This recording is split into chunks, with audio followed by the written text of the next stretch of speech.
de Faidherbe. Ah, comment s'appelle ce pont? Qui était Faidherbe?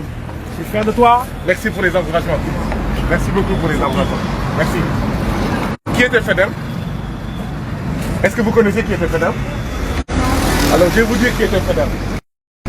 Faidherbe, c'était un blanc, c'était un Français qui est venu au Sénégal et qui a tué beaucoup de Sénégalais pendant la colonisation en fait au Sénégal. Maanaam mais Faidherbe France la jóge mu ñëw fii suñu réew pour noot mu rey ay doomu Sénégal yu bëri pour Sénégal nekk moom la. Est-ce que kooku war nañ ko tuddee dara fii? Est-ce que kooku nit ku baax na woon?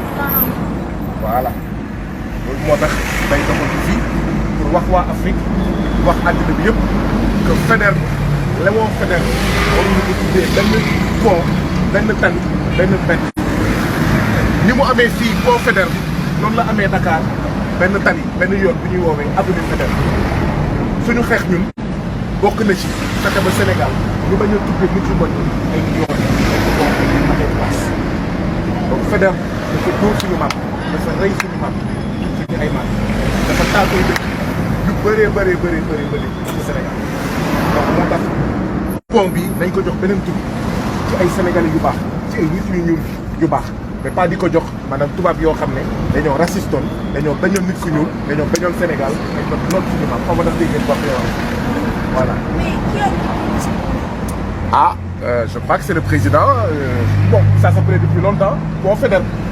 Maintenant, ce qu'on attendait du président Macky Sall, c'est que bu ñu ko falee mu soppi tur bi ndaxte Faidherbe du nit ku baax xaw ma ndax dégg nga wax ci waaye président Macky Sall lui il pense que s'il maintient les noms français, les Français seront nos ennemis.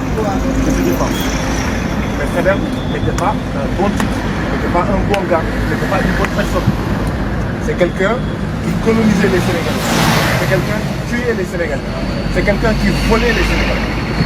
Donc il faut ngeen xam d'accord il faut ngeen xam ne kooku du nit ku baax ñun ñu ngi xeex pour ñu changer tur bi j'espère que dinañ am ndam bu ñu amulee ndam yéen xëy na yàlla dina leen may ndam d'accord ci loolu d'accord allez na ngeen góorgóorlu de allez.